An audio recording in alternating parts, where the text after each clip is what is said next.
வணக்கம். குமுதம் செய்திகளுக்காக நான் திவ்யா. விரிவான செய்திகளை பார்ப்பதற்கு முன் இந்நேரத்திற்கான தலைப்புச் செய்திகளை பார்க்கலாம்.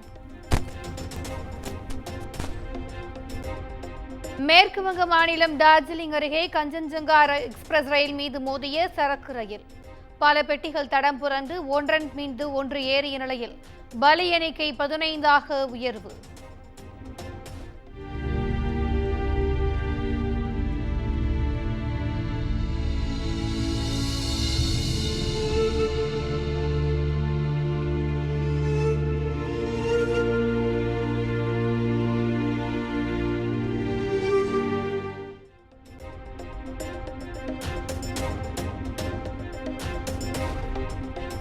மேற்கு வங்கத்தில் ரயில் விபத்தில் போர்க்கால அடிப்படையில் மீட்பு பணிகள் நடைபெறுவதாக முதலமைச்சர் மம்தா பானர்ஜி அறிவிப்பு.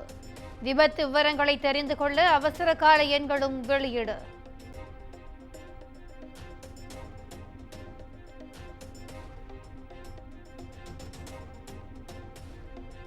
மேற்கு வங்கத்தில் ரயில் விபத்து நடந்த பகுதியை நேரில் ஆய்வு செய்கிறார் மத்திய ரயில்வே துறை அமைச்சர் அஸ்வினி வைஷ்ணவ்.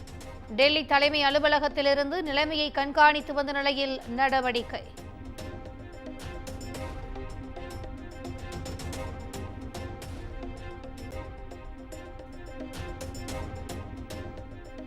மேற்கு வங்க ரயில் விபத்தில் உயிரிழந்தவர்களின் குடும்பங்களுக்கு குடியரசுத் தலைவர் திரௌபதி முர்மு, பிரதமர் மோடி உள்ளிட்டோர் இரங்கல். படுகாயமடைந்தவர்கள் விரைவில் குணமடைய பிரார்த்திப்பதாக எக்ஸ் தளத்தில் பதிவு.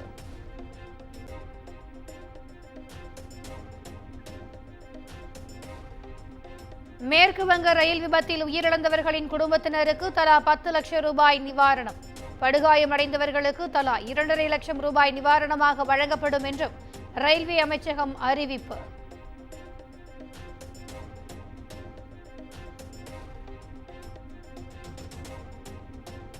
தொடரும் ரயில் விபத்துகளுக்கு பொறுப்பேற்று மத்திய அமைச்சர் அஸ்வினி வைஷ்ணவ் பதவி விலக வேண்டும்.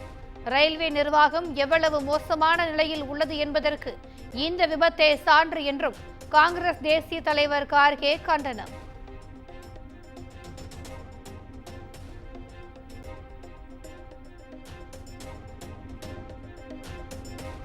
விக்கிரவாண்டி இடைத்தேர்தல் நியாயமாக நடைபெறாது என்ற எடப்பாடி பழனிசாமியின் குற்றச்சாட்டுக்கு ஆர்.எஸ். பாரதி கண்டனம். வாக்குச்சாவடியை கைப்பற்றும் கலாச்சாரத்தை அறிமுகப்படுத்தியதே அதிமுக தான் எனவும் பேட்டி.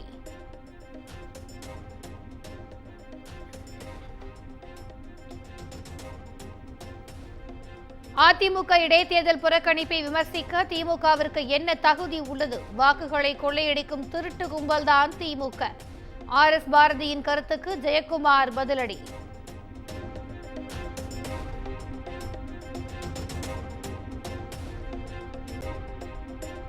ஜெயலலிதா உயிரோடு இருந்தபோது ஆர்.கே. நகர், புதுக்கோட்டை இடைத்தேர்தல்களை திமுக புறக்கணித்துள்ளது. அதிமுக தேர்தலுக்கு பயந்த கட்சி அல்ல எனவும் ஜெயக்குமார் திட்டவட்டம்.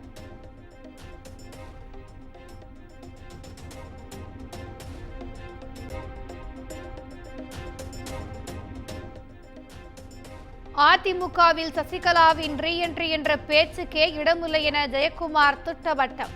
கட்சியிலிருந்து சசிகலாவுக்கு எக்ஸிட் கொடுக்கப்பட்டு விட்டதாகவும் விமர்சனம்.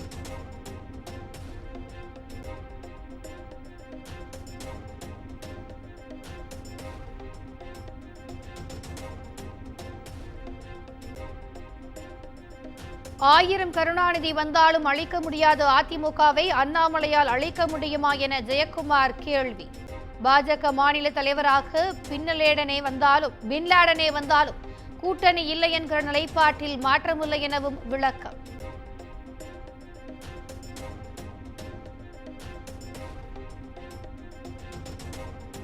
நாட்டின் ஒட்டுமொத்த பால் உற்பத்தியிலும் ஆவி நிறுவனம் மகத்தான சாதனை புரிந்துள்ளது. திமுக ஆட்சியில் 10.10 மில்லியன் டன் பால் உற்பத்தி செய்யப்பட்டிருப்பதாகவும் தமிழ்நாடு அரசு அறிக்கை.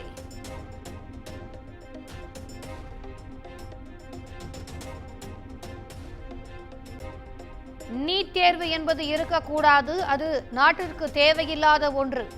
என்டிஏ கூட்டணியில் அங்கம் வகிக்கும் பாமக தலைவர் அன்புமணி ராமதாஸ் கருத்து.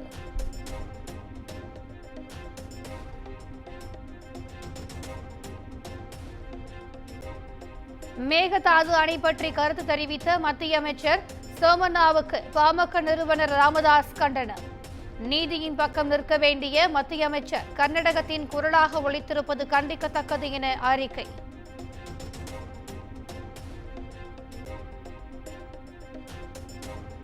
தமிழகத்தில் அண்ணாமலை தலைவரான பின்னர் பாஜக ஒரு ரவுடிசம் மிகுந்த கட்சியாக மாறியுள்ளது.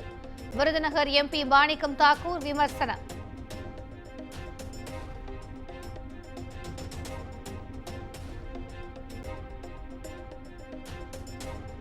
தமிழக வெற்றி கழகத்தின் தளபதி விலையில்லா வீடு வழங்கும் திட்டம். கோவையைச் சேர்ந்த மாற்றுத்திறனாளி குழந்தைக்கு வீடு வழங்கினர்.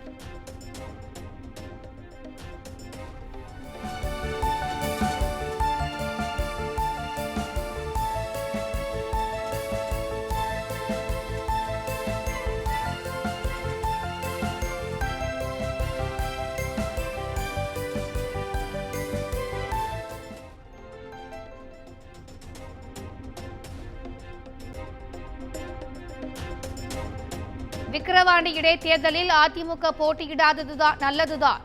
திமுகவை எதிர்த்து பாமக வெற்றி பெற்றால்தான் உண்டு என்றும் மதுரை ஆதீனம் கருத்து.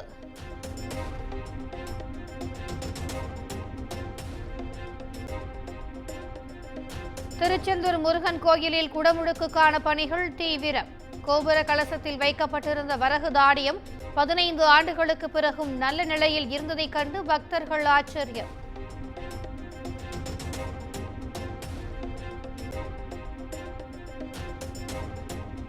தூத்துக்குடியில் வீட்டு வசதி வாரிய குடியிருப்பில் வீட்டின் மேற்கூரை இடிந்து விழுந்ததால் பரபரப்பு. படுகாயமடைந்த இளைஞருக்கு அரசு மருத்துவமனையில் தீவிர சிகிச்சை.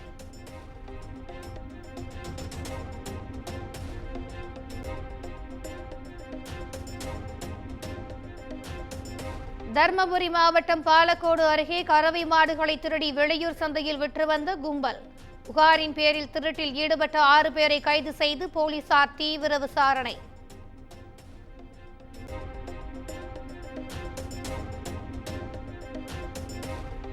சென்னை திருவொற்றியூரில் தெருவில் நடந்து சென்ற பெண்ணை முட்டி தூக்கிய மாடு. நெஞ்சை பதற வைக்கும் சிசிடிவி காட்சிகள் வெளியானது.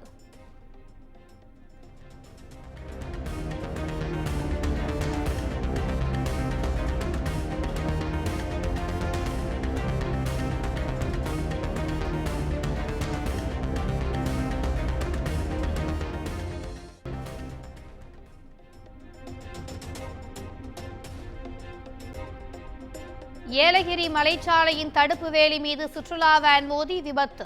ஒரே குடும்பத்தைச் சேர்ந்த 13 பேர் அதிர்ஷ்டவசமாக உயிர் தப்பினர்.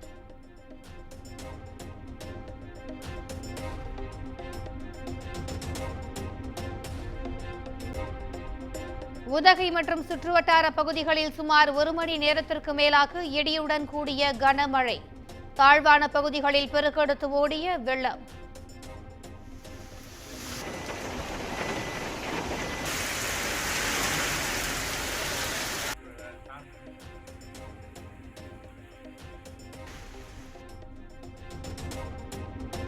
புதுச்சேரியில் வனத்துறை அமைச்சரின் மகளுக்கு சொந்தமான இடத்தில் 6.2 டன் சந்தனக்கட்டைகள் பறிமுதல் செய்யப்பட்ட விவகாரம். சிபிஐ விசாரணை நடத்த வேண்டும் என முன்னாள் முதலமைச்சர் நாராயணசாமி வலியுறுத்தல்.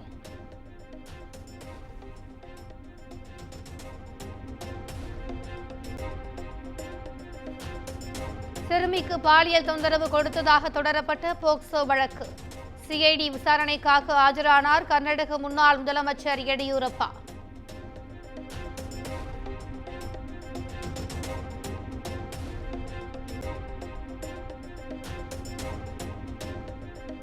ஹரியானாவின் ஜட்சாரில் 2 லாரிகள் ஒன்றோடு ஒன்று மோதி விபத்து. உராய்வில் ஏற்பட்ட தீயால் கொழுந்துவிட்டு எரிந்த லாரிகள்.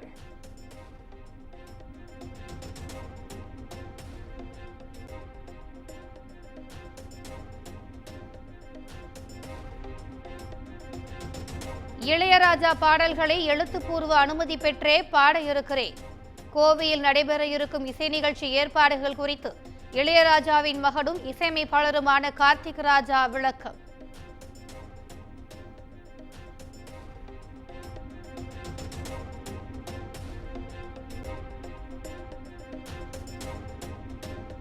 நித்திலன் சாமிநாதன் இயக்கத்தில் விஜய் சேதுபதி நடித்த மகாராஜா படம் ரசிகர்களிடையே வரவேற்பை பெற்ற நிலையில் 3 நாளில் 32 கோடிக்கு மேல் வசூலித்தது.